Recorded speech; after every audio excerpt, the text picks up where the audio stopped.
ሕይወት እንደ ቼዝ ናት። ጎበዝ ተጫዋች ቀጣይ እርምጃውን አሳውቆ አይጫወትም። ስቶይኮች እንደሚሉት አፋችን በከፈትን ቁጥር ጠላቶቻችን መግቢያ በር እንከፍትላቸዋለን። ማካቬሊ እንዳለው ሰዎች የሚወዱት የምታሳያቸው ማንነት ነው። እውነተኛ ማንነትህን ግን ማንንም እንዳያውቀው ተጠንቀቅ። ዛሬ ለስኬትህ ዋስትና የሚሆኑ መቼም ቢሆን ሚስጥር መሆን ያለባቸው 7 ነገሮች በምሳሌዎች እንመለከታለን። ሚስጥር 1 ቀጣይ እርምጃ your next move። አዲስ የንግድ ሥራ ለመጀመር ወይም ሥራ ለመቀየር አቅደህ ለጓደኞችህ ነገርክ እንበል። ከዚህ ሥራ ወጥቼ የራሴን ድርጅት ላቋቁም ነው ስትላቸው እነሱ አሁን ገበያው አይመችም፣ ዝም ብለህ ባትወጣ ይሻላል በማለት ፍርሃታቸውን ያጋረዋል። የእነሱ ፍርሃት አንተን ተላላፊ በሽታ ሆኖ ይይዛል። ሳይጀመሩ የሞቱ ህልሞች በሙሉ ሰው ምን ይለኛል ወይም ሰው አይሆንም አለኝ በሚል ምክንያቶች ነው። ዝም ብለህ ገንባ፣ ሱቅህንም ክፈት። ምርትህ ተመርቶ ለገበያ ሲቀርብ ብቻ ይወቁ። ውጤትህ ሲጮህ እነሱ ዝም ይላሉ። ሚስጥር 2 ድክመትህ your weakness። ለምሳሌ በግል ሕይወትህ ውስጥ ብቸኝነት ያስፈራኛል ወይም ሰው ቶሎ አምናለሁ ብለህ ለቅርብ ጓደኛህ ነገርክ እንበል። ነገ ያ ሰው ካንተ ጋር ቢጣላ ያንተን ብቸኝነት ፍርሃት ተጠቅሞ ብትተወኝ ማንም ሰው የለህም ብሎ ሊያስፈራራ ወይም ሊጠቀምብህ ይሞክራል። ድክመትህ ለሰው መንገር ጥይት ሰጥቶ እባክህ አትተኩስብኝ እንደማለት ነው። መፍትሄው ድክመትህን በግልህ እወቅ፣ ለማስተካከልም በግልህ ሥራ። ሰዎች የሚያዩት ጠንካራውን ግድግዳህን እንጂ ውስጥ ያለው ስንጥቅ መሆን የለበትም። ሚስጥር 3 የገቢ መጠን your income።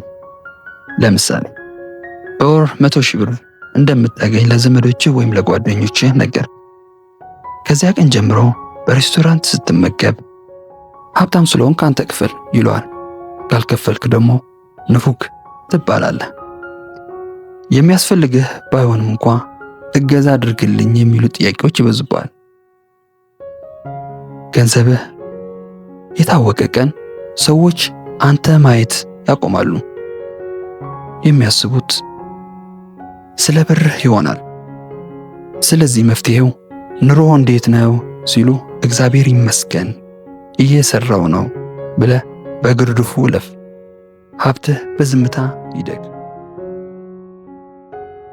ሚስጥር 4 የትዳር ግጭቶች relationship conflicts። እንበል ከፍቅረኛ ጋር ተጣልተህ ለጓደኞችህ እንዲህ አደረገችኝ ብለህ አማህ እንበል።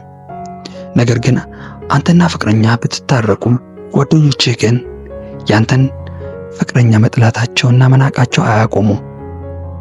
ያንተ ትዳር ወይም ፍቅር ለሰዎች የቡና ወሬ መሆን የለበትም።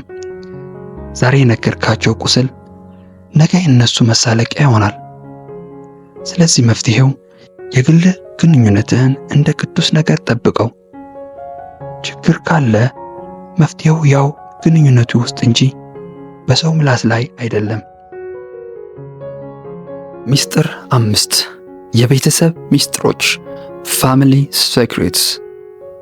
ለምሳሌ አባቴ እንዲህ አይነት ችግር አለበት ወይም እህቴ እንዲህ ሆና ነው ብለህ ለሥራ ባልደረቦችህ ነገርክ እንበል።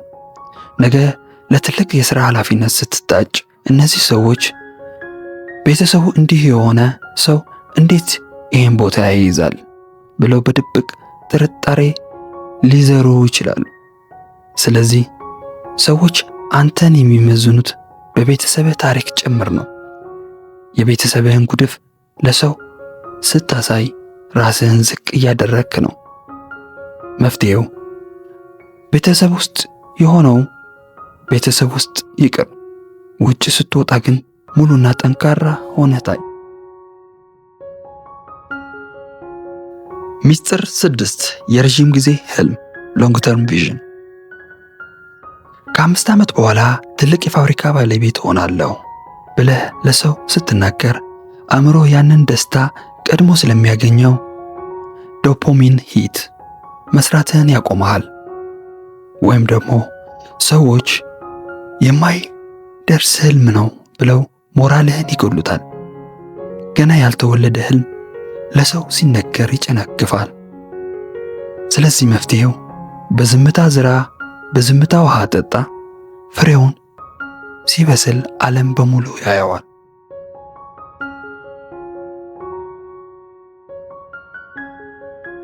ሚስጥር 7 ያደረከውን በጎ ተግባር your good deeds። ለአንድ ችግረኛ የገንዘብ ድጋፍ ስታደርግ በሶሻል ሚዲያ ለጠፍክ እንበል። ሰዎች ለዝና ነው ይሉሃል።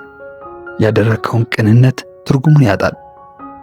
ስቶይኮች እንደሚሉት እውነተኛ ደግነት ምስክር አይፈልግም ይላሉ። ቀኝ እጅህ የሰጠውን ግራ እጅህ አይወቀውም ይላሉ። ያኔ ክብርህ በሰው ዘንድ ሳይሆን በውስጥህ ሰላም ዘንድ ይገነባል ይላሉ። ማካቬሊ እንዳለው ብልህ ሰው ለራሱ የሚገልጠው በተግባሩ እንጂ በቃላቱ አይደለም ይላል። ቸርን ሰንብት።